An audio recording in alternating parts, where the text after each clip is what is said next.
Surat pemakzulan Gibran disambut dengan karpet merah fraksi-fraksi di DPR. Surat pemakzulan Gibran disambut terbuka fraksi-fraksi di DPR, MPR, DPR didorong putuskan nasibnya. Gema pemakzulan Gibran, aspirasi politik atau krisis etika bangsa? Isu pemakzulan Wakil Presiden Gibran Rakabuming Raka mendadak mencuat kembali ke ruang publik. Desakan tersebut datang bukan dari kalangan partai oposisi atau aktivis sipil biasa, melainkan dari sekelompok figur yang selama ini dikenal sebagai penjaga kehormatan bangsa, Forum Purnawirawan Prajurit TNI. Dalam sebuah surat yang mereka tujukan kepada pimpinan DPR, MPR, dan DPD RI tertanggal 26 Mei 2025, forum ini secara terbuka meminta agar proses pemakzulan Gibran segera digulirkan, menyebut sejumlah alasan yang mereka anggap sebagai cacat etik dan hukum. Dalam surat tersebut, 4 nama besar terpampang jelas sebagai penanda tangan: Jenderal TNI, Purnawirawan, Fachrul Razi, Marsekal TNI, Purnawirawan, Hanafi Asnan, Jenderal TNI, Purnawirawan, Tiasno Soedarto, dan Laksamana TNI, Purnawirawan, Slamet Soebijanto. Nama-nama ini tidak asing dalam sejarah militer Indonesia. Mereka adalah orang-orang yang pernah berada dalam inti pertahanan negara, yang disegani dan dihormati karena kontribusinya dalam menjaga keutuhan bangsa. Namun, kini mereka mengambil sikap yang berpotensi memicu kegaduhan politik nasional. Surat ini segera mengundang tanggapan dari berbagai fraksi di DPR RI. Meski tidak secara gamblang menolak, sebagian besar fraksi menyikapi surat tersebut dengan hati-hati. Sekretaris Fraksi Nasdem Ahmad Sahroni menegaskan bahwa surat-surat seperti ini sah-sah saja dikirimkan oleh siapapun sebagai bagian dari kebebasan menyampaikan aspirasi. Namun, ia juga mengingatkan bahwa setiap surat akan diprioritaskan sesuai urgensinya oleh Kesekjenan DPR RI. Ia tidak melihat urgensi yang tinggi untuk segera membahas desakan tersebut secara formal. Fraksi Golkar melalui ketuanya, Muhammad Sarmuji, bahkan secara terang menyatakan bahwa tidak ada pelanggaran hukum atau etika yang dilakukan oleh Wapres Gibran sejauh ini yang bisa menjadi dasar untuk pemakzulan. Namun, sebagai bentuk penghormatan terhadap aspirasi publik, surat itu tetap akan diterima dan dipelajari dengan saksama untuk melihat apakah sesuai dengan konstitusi dan peraturan perundang-undangan. Nada serupa juga datang dari fraksi PKB melalui Daniel Johan yang menyebut bahwa semua surat akan masuk ke pembahasan komisi dan fraksi. Meskipun secara pribadi ia mengaku belum membaca isi surat Forum Purnawirawan secara rinci. Sementara itu, di MPR, Wakil Ketua Bambang Wuryanto alias Bambang Pacul dari fraksi PDIP menyampaikan bahwa surat resmi yang masuk akan terlebih dahulu disaring oleh sekretariat, dan hanya jika dianggap penting akan dibahas dalam rapat pimpinan, Rapim. Surat pemakzulan Gibran disambut dengan karpet merah fraksi-fraksi di DPR. DPR bahagia menerima surat pemakzulan Gibran dan disambut terbuka fraksi-fraksi di DPR, MPR, DPR didorong putuskan nasibnya. Gema pemakzulan Gibran, aspirasi politik atau krisis etika bangsa? Isu pemakzulan Wakil Presiden Gibran Rakabuming Raka mendadak mencuat kembali ke ruang publik. Desakan tersebut datang bukan dari kalangan partai oposisi atau aktivis sipil biasa, melainkan dari sekelompok figur yang selama ini dikenal sebagai penjaga kehormatan bangsa, Forum Purnawirawan Prajurit TNI. Dalam sebuah surat yang mereka tujukan kepada pimpinan DPR, MPR, dan DPD RI tertanggal 26 Mei 2025, forum ini secara terbuka meminta agar proses pemakzulan Gibran segera digulirkan, menyebut sejumlah alasan yang mereka anggap sebagai cacat etik dan hukum. Dalam surat tersebut, 4 nama besar terpampang jelas sebagai penanda tangan: Jenderal TNI, Purnawirawan, Fachrul Razi, Marsekal TNI, Purnawirawan, Hanafi Asnan, Jenderal TNI, Purnawirawan, Tiasno Soedarto, dan Laksamana TNI, Purnawirawan, Slamet Soebijanto. Nama-nama ini tidak asing dalam sejarah militer Indonesia. Mereka adalah orang-orang yang pernah berada dalam inti pertahanan negara, yang disegani dan dihormati karena kontribusinya dalam menjaga keutuhan bangsa. Namun, kini mereka mengambil sikap yang berpotensi memicu kegaduhan politik nasional.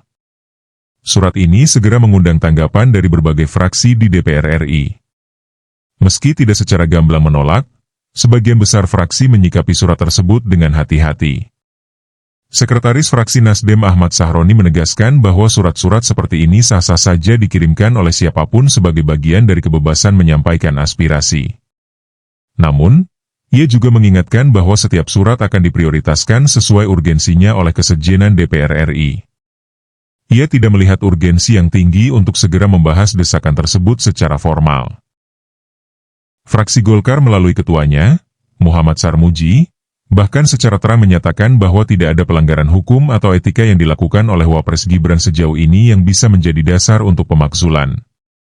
Namun, sebagai bentuk penghormatan terhadap aspirasi publik, surat itu tetap akan diterima dan dipelajari dengan saksama untuk melihat apakah sesuai dengan konstitusi dan peraturan perundang-undangan. Nada serupa juga datang dari fraksi PKB melalui Daniel Johan yang menyebut bahwa semua surat akan masuk ke pembahasan komisi dan fraksi.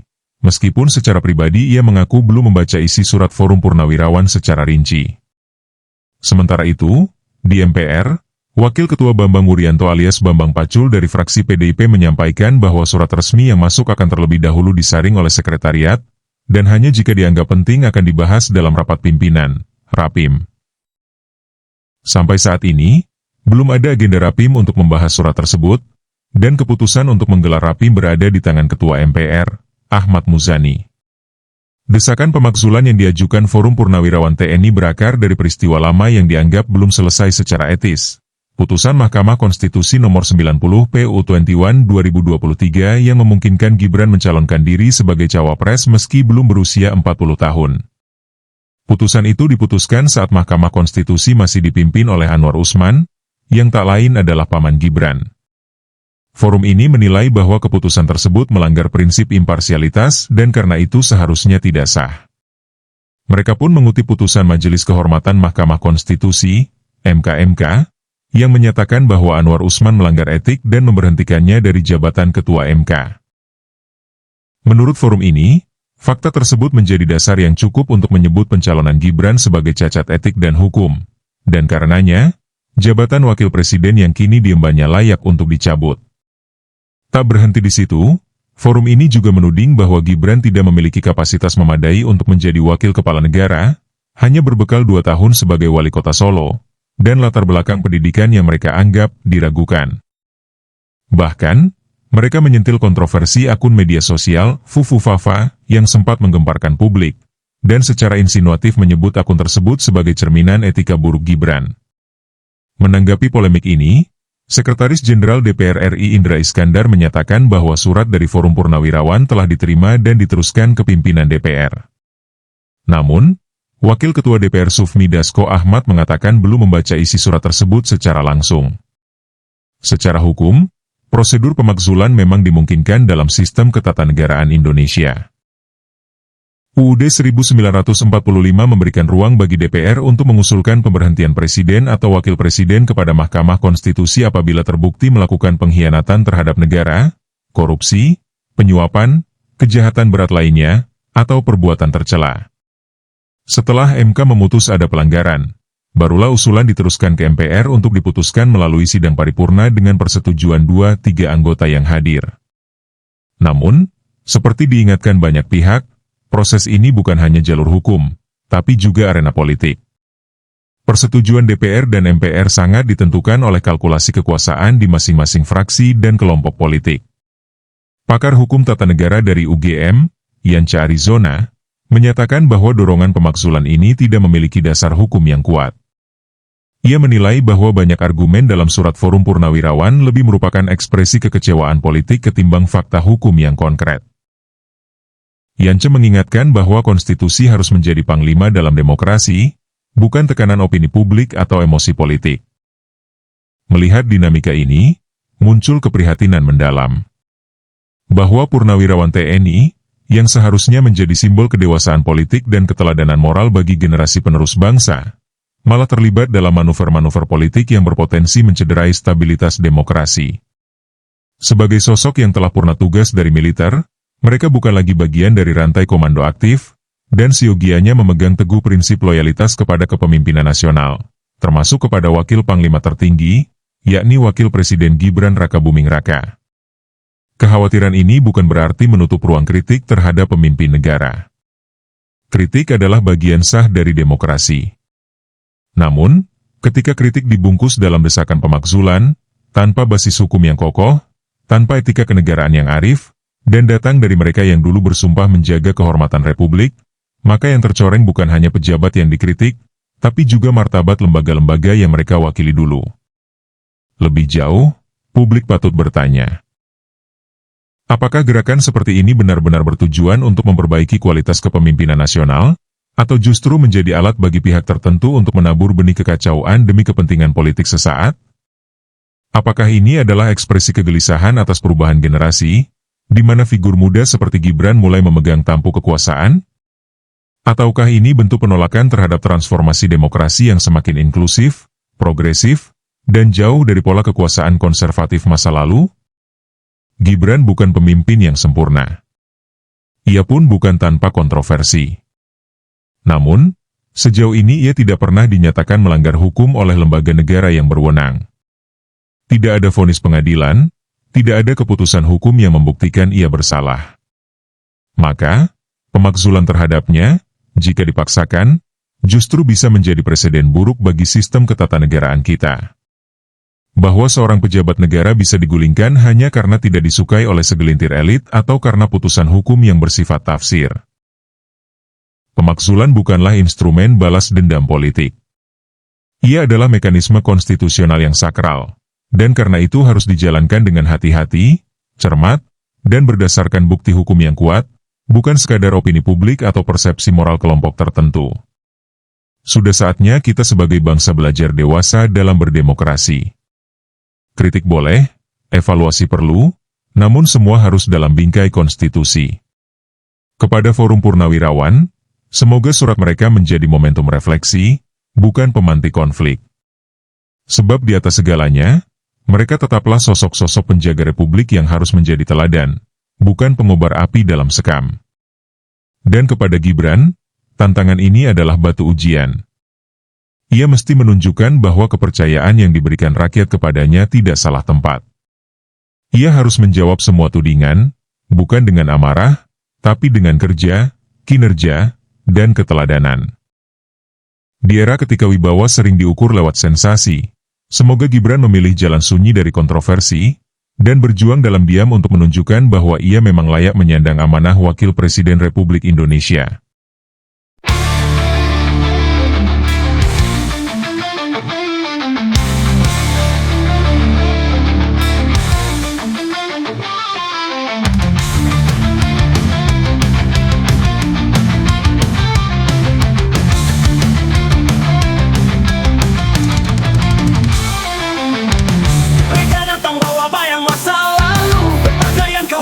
Bicara palsu, bergugat dengan suara retak, padahal hukum tak pernah goyah. Mereka bicara tentang etika, tak dilupa cermin siapa mereka. Dalam demokrasi kau coba keringkan dengan surat kosong penuh bayangan. Ini bukan zaman komando, ini suara rakyat bukan ego. Konstitusi berdiri tak tunduk bayang tua. Kami generasi yang tak mudah dibungkam suara.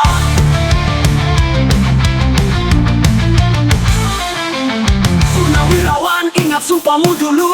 Menjaga negeri bukan menyuruh tapi palsu. Jika kau lupa hukum yang mengikat, biarlah rakyat yang mengingatkan kuat.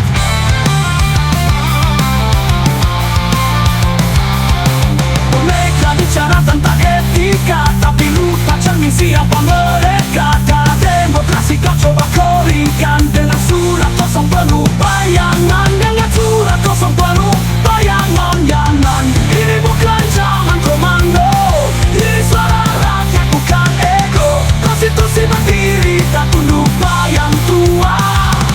Kami generasi yang tak mudah dibungkam suara. Ini bukan zaman komando, ini suara rakyat bukan ego. Konstitusi tak tunduk pada bayang, tak goyang oleh nama, hanya tak pada kebenaran nyata.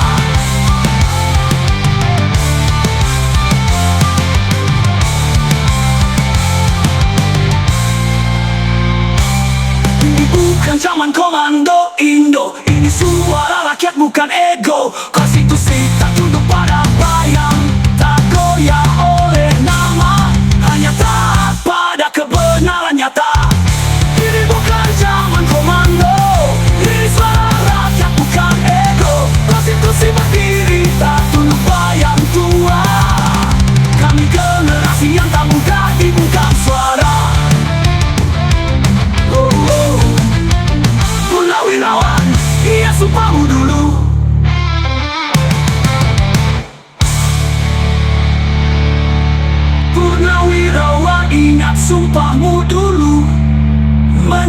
Bela negeri bukan menyulut api palsu. Jika kau lupa hukum yang mengikat, biarlah rakyat yang mengingatkan kuat. Tak bisa kau jatuhkan wakil kami dengan surat penuh ilusi dan iri. Kami bukan boneka diam tertunduk, kami rakyat. Kami bangkit, kami tegak. Tergilah dengan kehormatan tersisa. Jangan bawa nama bangsa dalam drama. Karena konstitusi tak tunduk pada bayang, tak goyah oleh nama, hanya taat pada kebenaran nyata.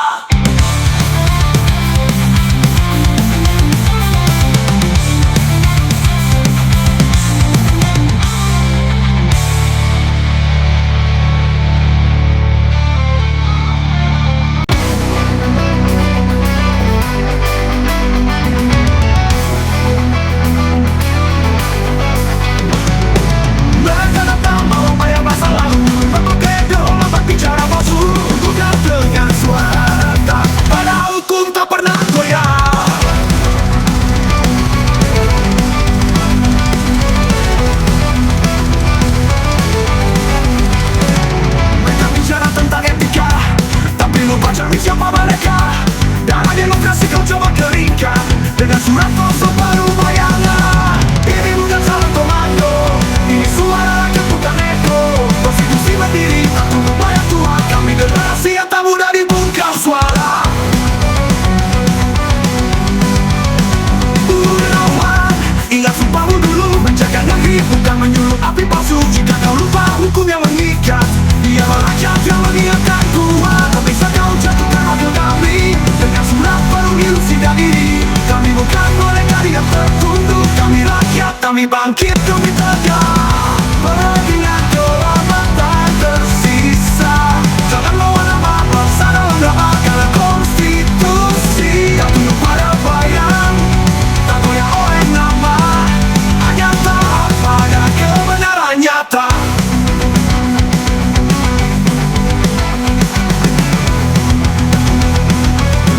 Bukan zaman komando.